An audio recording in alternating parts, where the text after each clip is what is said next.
नमस्कार दोस्तों। हम काफ़ी दिनों से आलोक राज जी से जो अधीनस्थ बोर्ड के अध्यक्ष हैं उनसे पूछ रहे थे कि इस बार सीईटी होगा कि नहीं होगा। तो आज उन्होंने फाइनली उस चीज़ का जवाब दिया है और उन्होंने क्या जवाब दिया है हम उसको एक बार पढ़ लेते हैं। ठीक है? उन्होंने जवाब दिया है कि कुछ युवा सीईटी 2024 के बारे में क्वेरी कर रहे हैं, मतलब पूछताछ कर रहे हैं, सीईटी 2024 होगी या नहीं। ठीक है? लास्ट सीईटी पिछले साल हुई थी। दोनों सीईटी 2023 यानी 12वीं स्नातक लेवल की सीईटी के स्कोर अभी भी वैलिड हैं। ठीक है? सीईटी के नियमानुसार सीईटी हर साल कराने का प्रावधान है और इसलिए सीईटी 2024 का आयोजन भी किया जाएगा। ठीक है? अब तक जो इनके पास इन्फॉर्मेशन है आलोक राज्य के पास, उनके अकॉर्डिंग ये है कि गवर्नमेंट से आदेश नहीं मिला है कि सीईटी नहीं होगी। तो इस हिसाब से ये पुरानी इन्फॉर्मेशन के आधार पे कह रहे हैं कि इस बार भी सीईटी का आयोजन किया जाएगा। इसकी संभावित डेट देना अभी उचित नहीं होगा, मगर हम प्रयत्न करेंगे कि इसे समय रहते जुलाई या अगस्त में कराएं। जुलाई या अगस्त महीने में कराएं। अब हम इसमें आगे की तरफ बढ़ते हैं। तो हम ये देखते हैं कि जो 10+2 का जो रिजल्ट आया था वो 16 मई को आया था 2023 को, और उसमें जो नोटिफिकेशन में जो क्लियरली बात लिखी हुई है, वो बात लिखी हुई है कि रिजल्ट आने के दिन से लेकर अगले 1 साल तक वो वैलिड रहेगा। मतलब 10+2 का जो रिजल्ट है या सीईटी 10+2 है वो अभी 16 मई 2024 तक वैलिड रहेगी, और जो अपने स्नातक स्तर वाली थी वो उसके पहले ही कंप्लीट हो चुकी है। तो इन्हें अगर सीईटी के थ्रू एग्ज़ाम कराना है तो उन्हें सीईटी हर हाल में कराना ही पड़ेगा, और अभी भी ऐसा कोई बड़ी बात नहीं है कि सीईटी कैंसिल भी हो जाए, क्योंकि इन्होंने अभी तक वही इन्फॉर्मेशन दी है जो गवर्नमेंट ने इनको कह रखा है।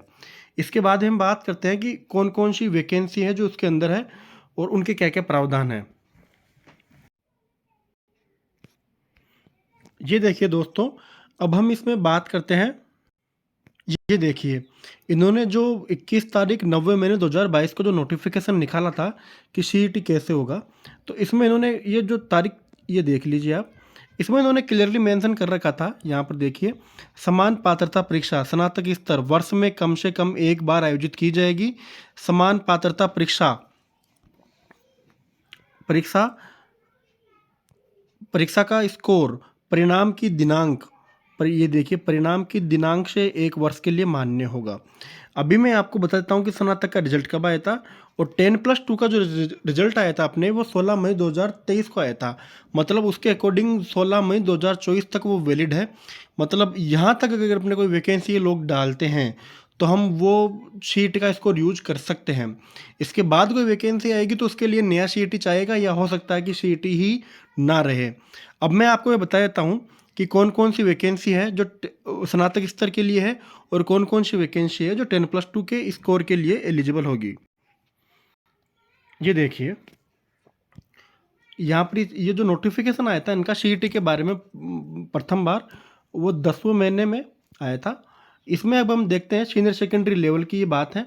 तो इसमें उन्होंने क्या क्या लिख रखा है, हम एक बार देख लेते हैं कि कौन कौन सी वैकेंसी है जो आएगी। तो इसके अंदर जो अपनी वैकेंसी रहेगी, ये राजस्थान वन अधीनस्थ सेवा आएगी, राजस्थान अल्पसंख्यक मामलात अधीनस्थ सेवा आएगी। तो इसमें जो वनपाल हो गई, छात्रावास अधीक्षक हो गई, लिपिक ग्रेड सेकंड हो गई, कनिष्ठ सहायक हो गई, ये वही वैकेंसी है जिस एलडीसी का आप कई सालों से इंतजार कर रहे हैं। लिपिक ग्रेड सेकंड हो गई, ठीक है, और जमादार ग्रेड सेकंड हो गई, कांस्टेबल हो गई। ये सारी चीज़ें अपने बात हो गई है। ठीक है, इसके बारे में हम बात करते हैं। यहाँ पर भी वही लाइन लिखी हुई है कि ये देखिए, समान पात्रता परीक्षा सीनियर सेकेंडरी स्तर वर्ष में कम से कम एक बार आयोजित की जाएगी। समान पात्रता परीक्षा का स्कोर परिणाम की दिनांक से 1 वर्ष के लिए मान्य होगा। मतलब इसका रिजल्ट 16 मई 2023 को आया था, जो कि 16 मई 2024 तक वैलिड रहेगा। यहाँ तक अपने कोई 10+2 लेवल की कोई वैकेंसी आती है तो उसमें ये अभी तक मान्य है। ठीक है, अब हम बात कर लेते हैं कि इसका सिलेबस क्या क्या है। सिलेबस इन दोनों का सीईटी 10+2 और ग्रेजुएशन लेवल का सिलेबस अप्रोक्सीमेट क्या तकरीबन पूरा सेम है। पहले मैं आपको एक बार बता चुका हूँ कि 10+2 में कौन कौन सी वैकेंसी इंक्लूड की गई है। अब हम बात कर लेते हैं कि स्नातक स्तर वाला, जिसका नोटिफिकेशन 21 तारीख 9वें महीने 2022 को रिलीज किया गया था, उसमें कौन कौन सी वैकेंसीज है। अब हम जानते हैं, प्लाटून कमांडर हो गई, जिलेदार हो गई, पटवारी हो गई। पटवारी कौन सी है, अभियांत्रिकी अधीनस्थ सिंचाई सेवा वाली, ये वो वाली पटवारी नहीं है, राजस्व विभाग वाली।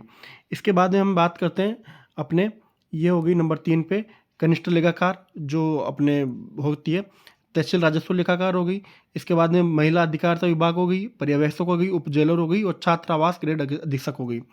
इसमें सबसे अच्छी चीज़ जो आपको जानना है वो ये है कि इसमें कहीं पर भी पटवारी और वीडियो का नाम दोनों में कहीं भी नहीं दिया हुआ है। और हमें अच्छे से पता है कि पटवारी और वीडियो दोनों ही अब स्नातक स्तर की परीक्षाओं के लिए एलिजिबल होती है।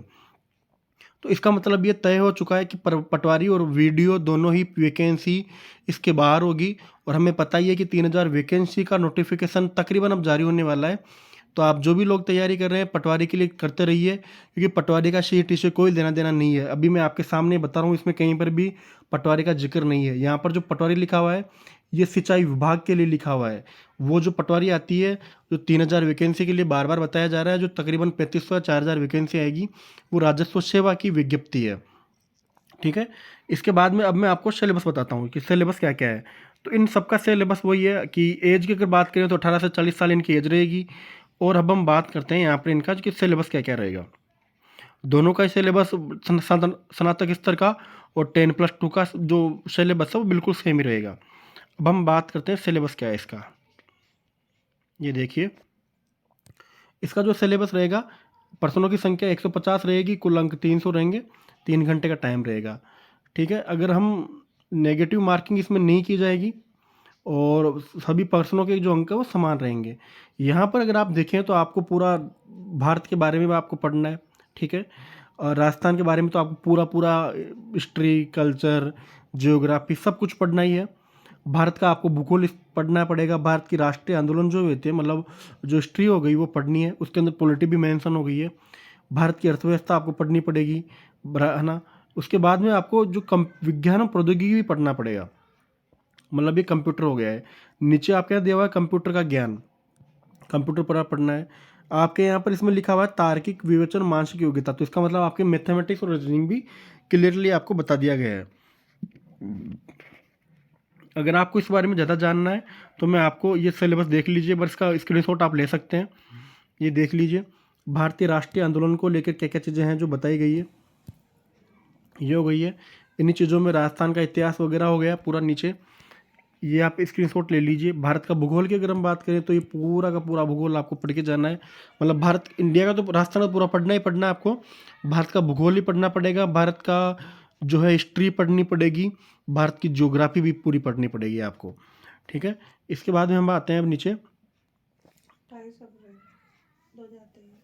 28 अप्रैल, है ना।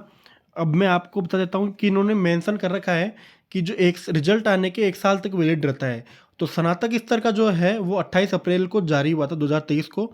तो अब वो जो 28 अप्रैल तक ही वो वैलिड रहेगा। ठीक है, तो उन्हें अगर कोई भी ग्रेजुएशन वाली वैकेंसी करवानी है तो 28 अप्रैल से पहले पहले ही उन्हें कंप्लीट करना, नई वैकेंसी जारी सॉरी नया सीईटी लागू एग्ज़ाम करवाना ही पड़ेगा। ठीक है, और जो स्नातक स्तर वाली हुई थी उसका रिजल्ट 16 मई को आया था, मतलब 16 मई 2024 तक ही, 16 मई को ही 12th वाला आया था, तो 16 मई 2024 तक ही वो मान्य है। तो इस हिसाब तक अगर हम बात करें तो एक तो 28 मई होगी, 28 अप्रैल, और एक होगी 16 मई। यहीं तक इनकी वैलिडिटी, इनके पास इनकी वैलिडिटी नहीं है। तो या तो इन्हें अब एग्ज़ाम करवाना पड़ेगा, अगर एग्ज़ाम नहीं करवाते हैं तो हो सकता है कि सीईटी कैंसिल हो जाए। और कोई बड़ी बात नहीं कि सीईटी अभी भी कैंसिल हो जाए। ठीक है, भारत की अर्थव्यवस्था के बारे में मैंने आपको बताया, पूरा आपको इंडियन इकोनॉमिक्स पढ़नी है। ठीक है, इसके बारे में बाद में आपसे बात करता हूँ मैं। अब देखिए यहाँ पे, ये देखिए आपके, ये तकरीबन आपके पूरे ये क्या रीजनिंग हो गई। और रीजनिंग के साथ अगर हम बात करें तो इसमें आपके ये मैथमेटिक्स का पोर्शन भी इन्होंने डाल रखा है। ये आपके जो यहाँ से जो पोर्शन बनता है ये पूरा मैथमेटिक्स का ही पोर्शन है। ठीक है, तो आपको देखा जाए साथ में इसको आपको कंप्यूटर पढ़ना है, हिंदी इंग्लिश तो आपको पढ़नी ही पढ़नी है। तो देखा जाए तो इन्होंने आपको पूरा सिलेबस आपको कवर करना है। ठीक है, ये देख लीजिए आप। तो अब बात करते हैं कि क्या पटवारी वीडियो इसमें होगी, बिल्कुल नहीं होगी। पटवारी और वीडियो बिल्कुल इनसे अलग है, इनका सीईटी से कोई लेना देना नहीं है। मैं आपको बता चुका हूँ कि सीईटी के स्नातक स्तर में कौन कौन सी वैकेंसीज है, और पटवारी के, और जो 10+2 वाली है उसके अंदर कौन कौन सी वैकेंसीज है। इनमें पटवारी ग्राम सेवक का कहीं भी नहीं नाम नहीं दिया हुआ है। तो आप निश्चिंत होकर तैयारी करते रहिए। और जो रिजल्ट आया था अपने स्नातक का, वो रिजल्ट आया था 28 अप्रैल को। तो 28 अप्रैल को उसकी वैलिडिटी खत्म हो जाएगी। 16 मई को रिजल्ट आया था अपने 10+2 वाले का, तो 16 मई को उसकी ख़त्म हो जाएगी। तो ये बात जो कर रहे हैं ना कि अगस्त सितंबर में पेपर करा देंगे, जुलाई अगस्त में पेपर करा देंगे, तो हो सकता है कि वो पेपर का वो नोटिफिकेशन आजकल में डाल दें। अगर नहीं डालते हैं तो कोई बड़ी बात नहीं है कि ये सीईटी भी कैंसिल हो जाए। इसलिए आप अपनी तैयारी कंटिन्यू करते रहिए और बाकी चैनल को सब्सक्राइब करते रहिए। Okay, thank you.